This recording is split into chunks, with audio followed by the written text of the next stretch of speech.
नमस्कार, मैं महेश चंद्र आज लेकर आया हूँ बीए पंचम सेमेस्टर के छात्र छात्राओं के लिए संस्कृत पेपर द्वितीय तर्क संग्रह अन्नभट्टकृत।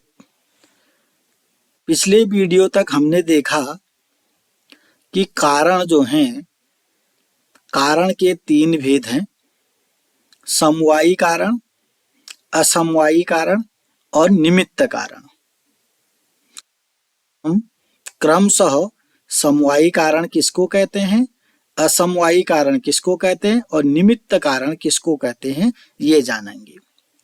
ये प्रश्न यहाँ पर आपको लॉन्ग प्रश्न यानी कि विस्तृत उत्तरी प्रश्न के रूप में भी पूछा जा सकता है और व्याख्या के रूप में भी पूछा जा सकता है। यह टॉपिक बहुत ही महत्वपूर्ण है, इसलिए आइए देखते हैं समवायी कारण। समवायी कारण का लक्षण संस्कृत में लिखा है, यत् समवेतम कार्यम उत्पद्यते तत् समवायी कारणम, यथा तन्तवः पटस्य पटः च स्वरूप स्वगत रूप आदि। पहले देखते हैं कि समवायी कारणम, समवायी कारण किसे कहते हैं। यत माने जो, समवेतम माने समवाय संबंध से, कार्यम उत्पद्यते माने कार्य की उत्पत्ति करता है। जो समवाय संबंध से कार्य की उत्पत्ति, कार्यम उत्पद्यते माने कार्य की उत्पत्ति करता है, उसे समवायी कारण कहते हैं। यत माने जो, समवेत माने समवाय संबंध से, नित्य संबंध से, ये समवेत मतलब नित्य संबंध है, या समवाय संबंध से कार्य की उत्पत्ति करता है। तत् माने वह, यत माने जो, तत् माने वह समवायी कारण कहलाता है। जो समवेत या नित्य संबंध से कार्य की उत्पत्ति करता है उसको समवायी कारण कहते हैं। अच्छा, कारण को जानने के लिए, समवायी कारण को जानने के लिए दो उदाहरण दिए गए हैं। यथा माने जैसे, तंतवः पटस्य, कॉमा लगा रखा है, इतना ही देगा। तंतु पट का, पटस्य षष्ठी विभक्ति है, पट का समवायी कारण है। तंतु जो है पट का समवायी कारण है। अब आपके लिए जो कक्षा में नए हैं उनके लिए दिक्कत आ रही होगी, ये तंतु क्या चीज है, ये पट क्या चीज है। तंतु पट का समवायी कारण है। तंतु होता है धागा, पट होता है वस्त्र। वस्त्र जो बनता है, पट बने वस्त्र, कपड़ा, वस्त्र किससे बनता है, धागे से बनता है। तंतु धागा पट का समवायी कारण है। तंतु पट का समवायी कारण क्यों है, इस कारण से है क्योंकि इनमें जो है समवाय संबंध है, क्योंकि इनमें नित्य संबंध है। इन दोनों में कौन सा संबंध है, समवाय संबंध है, इन दोनों में नित्य संबंध है, इसलिए तंतु पट का समवायी कारण है। अगला उदाहरण दिया है, पटः स्वगत रूप आदि। जो पट है अपने रूप का, पट जो है पट रूप के प्रति समवायी कारण है। पट जो है पट रूप के प्रति समवायी कारण है। आपको पहले इसको समझ जाना है, पट का समवायी कारण क्या है, तंतु है। क्यों है, क्योंकि इनमें समवाय संबंध है, क्योंकि इनमें नित्य संबंध रहता है। नित्य संबंध किसको कहते हैं, जो संबंध हमेशा रहता है उसको नित्य संबंध कहते हैं। जब तक पट रहेगा तब तक तंतु रहेगा। अब दोनों संबंधित रहेंगे कि नहीं रहेंगे, तो इसलिए कह रहा है यत समवेतम, जिसमें जो, जहां पर समवेत संबंध, समवाय संबंध पाया जाता है, नित्य संबंध पाया जाता है और कार्य की उत्पत्ति होती है, वहां पर समवायी कारण होता है।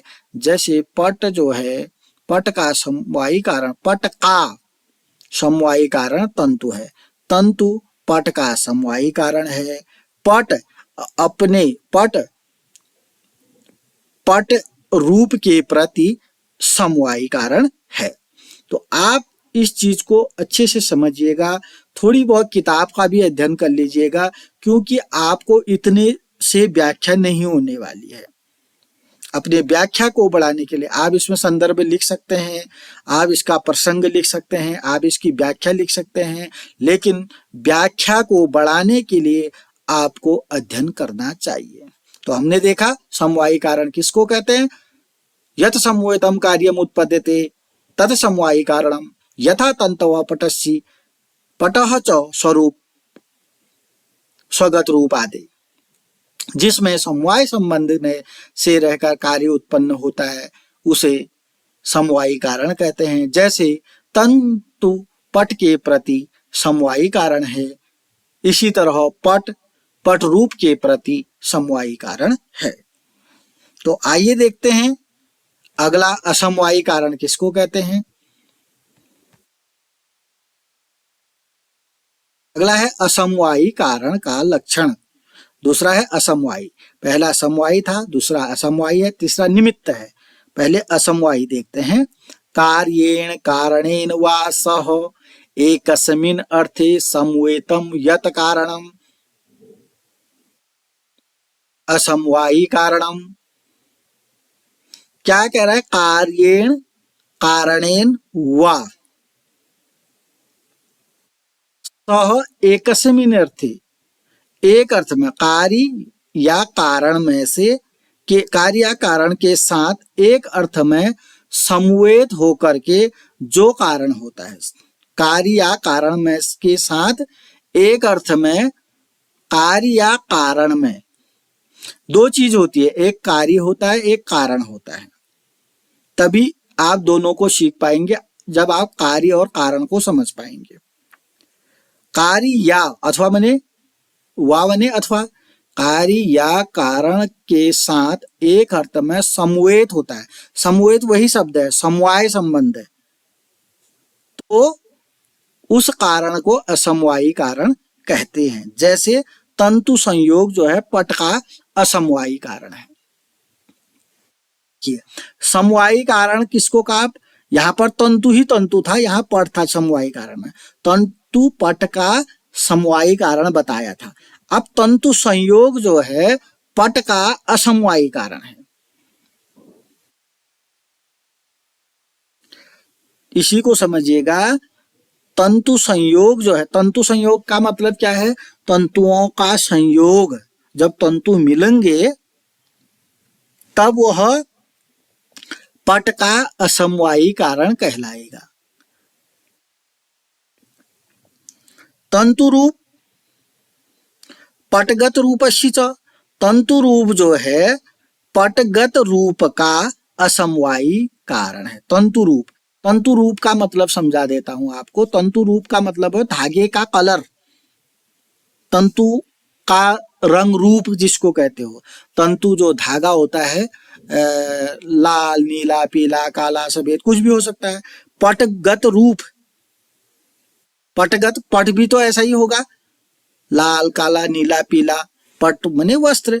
तो तंतु रूप जो है पट रूप का असमवायी कारण है। तंतु रूप जो है पट रूप का असमवायी कारण है। आपको ये भली भांति समझना होगा। एक बार किताब का भी अध्ययन कर लीजिएगा, एक बार इसको पढ़ लीजिएगा। लॉन्ग प्रश्न के लिए जरूर इसको समझिएगा। कारण किसे कहते हैं, कारण के कितने भेद होते हैं, समवायी कारण क्या है, असमवायी कारण क्या है और निमित्त कारण क्या है। आइए निमित्त कारण समझते हैं। तद उभय भिन्नम कारणम निमित्त कारणम। तद माने उन दोनों में, तद उभय, उभय माने दोनों। इससे पहले दो कारण कौन कौन से सीखे हमने, एक समवायी कारण सीखा, एक असमवायी कारण सीखा। दोनों के उदाहरण भी सीख लिए।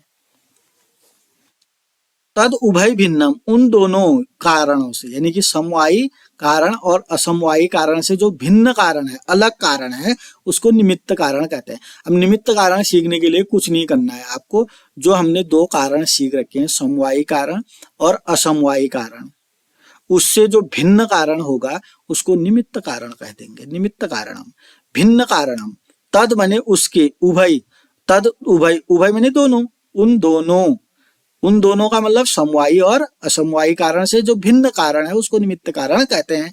यथा माने जैसे, तूरी वेमा आदिकम पटस्य, यह जैसे तूरी, तूरी और वेमा क्या है, तूरी वेमा आदिकम, तूरी वेमा आदिकम का मतलब है जो कपड़ा, पट बने कपड़ा बनाने में जो यंत्र होते हैं उसको तूरी या बेमा कहते हैं। ये भी तो कारण हुए, लेकिन इन कारणों को, तूरी और बेमा क्या है, वस्त्र आदि भी लिखा है, तूरी बेमा, तूरी और बेमा जो है कपड़ा बनाने के जो यंत्र हैं वो पट यानी कि कपड़े के निमित्त कारण है। कारण तो है, आपसे पहले भी बोला था कि किसी भी कार्य के अनेक कारण हो सकते हैं, लेकिन कौन सा समवायी कारण है, कौन सा असमवायी कारण है, कौन सा निमित्त कारण है और क्यों है, इसको जानना है।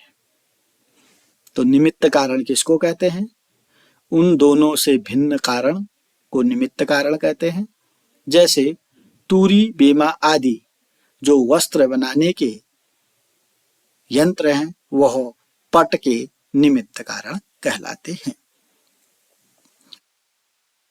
अगला क्या बोल रहे हैं, तद एतत् त्रिविध, तद एतत् त्रिविध कारण मध्य यद असाधारण कारणम तदेव करणम। अब समझना है कि करण किसको कहते हैं। करण वो है, करण, तद एतद, तो एतद बने इन, त्रिविध बने तीन कारणों के बीच, इन तीन कारणों में बताइए तीन कारण कौन कौन से हैं और कमेंट बॉक्स में भी लिखिएगा तीन कारण कौन कौन से हैं, समवायी, असमवायी और निमित्त कारण। इन तीन कारणों के मध्य में जो यद बने जो असाधारण कारण है, अद्वितीय कारण है, विशेष कारण है, असाधारण कारण, असाधारण तदेव माने वही करण कहलाता है। इन तीनों कारणों में जो असाधारण, विशेष, महत्वपूर्ण कारण होता है, इन तीनों में महत्वपूर्ण कारण जो भी है, असाधारण कारण जो भी है उसी को करण कहते हैं। करण, असाधारण कारण को करण कहते हैं, ये बताया था पहले। आज उसको निष्कर्ष रूप में क्लियर कर दिया गया है। असाधारण कारण को करण कहते हैं। इन तीनों कारणों में से जो असाधारण कारण होगा, जो विशेष कारण का होगा, जो महत्वपूर्ण कारण होगा वही करण कहलाता है। करण का अर्थ साधन होता है, आपको पहले भी बता रखा है। तो इसके लिए भी आप विशेष ज्ञान प्राप्त करने के लिए किताब का अध्ययन कर सकते हैं और अपने ज्ञान की वृद्धि कर सकते हैं। जितना भी मैंने आज के टॉपिक में बताया यह आपके व्याख्या में भी आ सकता है और लॉन्ग प्रश्न में भी पूछा जा सकता है। और आपको मालूम होना चाहिए कारण किसको कहते हैं, कारण कितने प्रकार के होते हैं, समवायी कारण क्या है, एग्जाम्पल दीजिए, असमवायी कारण क्या है, एग्जाम्पल दीजिए, एग्जाम्पल को क्लियर भी करना आना चाहिए, और निमित्त कारण क्या है उदाहरण द्वारा स्पष्ट करना आना चाहिए। तब जाकर के आप करण किसको कहा गया है उस तक आपको पहुंचना होगा। अगर आपने चैनल को सब्सक्राइब नहीं किया तो सब्सक्राइब करेंगे, लाइक करेंगे, कमेंट करेंगे और अपने दोस्तों के साथ व्यक्तिगत इसको शेयर करेंगे। धन्यवाद, नमस्कार।